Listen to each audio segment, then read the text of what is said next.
So, ngayon guys, magluluto tayo ng sago. Lagyan natin siya ng tubig.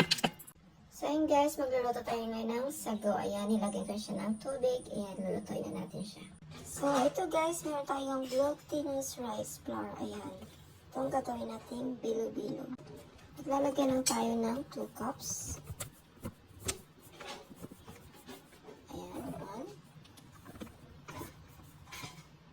2. Lalagyan tayo ng 1 cup of water.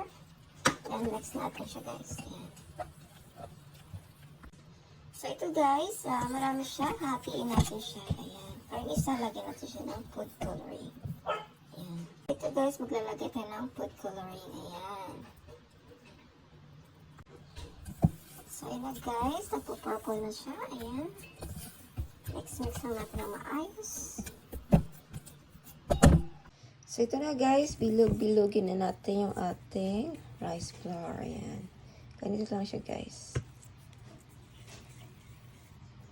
Ayan. So ito guys yung ating mga ingredients para sa bilo-bilo. Ayan. Ayan. Basta yung coconut milk, saka milk. So ayan guys, kumukulo na. Lagyan na natin yung ating ito. Paano tawag ito? Bilo-bilo. So ayan siya guys. Lagyan na natin yung ating ginawang bilog-bilog. Ayan. So, ayan guys, lumitaw na yung ating bilo-bilo. Ayan. Lumitaw na siya guys. Ibig sabihin ito na yan. So, ngayon lagyan natin yung saging. Ayan, lagyan natin yung saging. Ayan guys, lagyan naman natin yung sweet potato. Ayan. Mix-mix na natin siya guys. Ayan. Ayan guys, lagyan natin yung coconut milk. Ayan. Ayan guys, mix lang natin yung ating bilo-bilo. Ayan. Ayan guys, maglagay tayo ng milk. Ayan guys, lagyan natin yung sago. Ayan, yung sago natin guys. So, ayan siya guys. Halo-haloin lang natin sila para maluto ng maayos.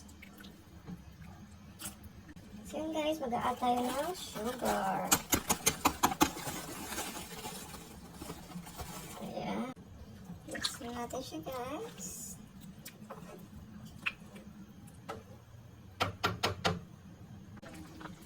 So yun guys, yung ating bilo-bilo.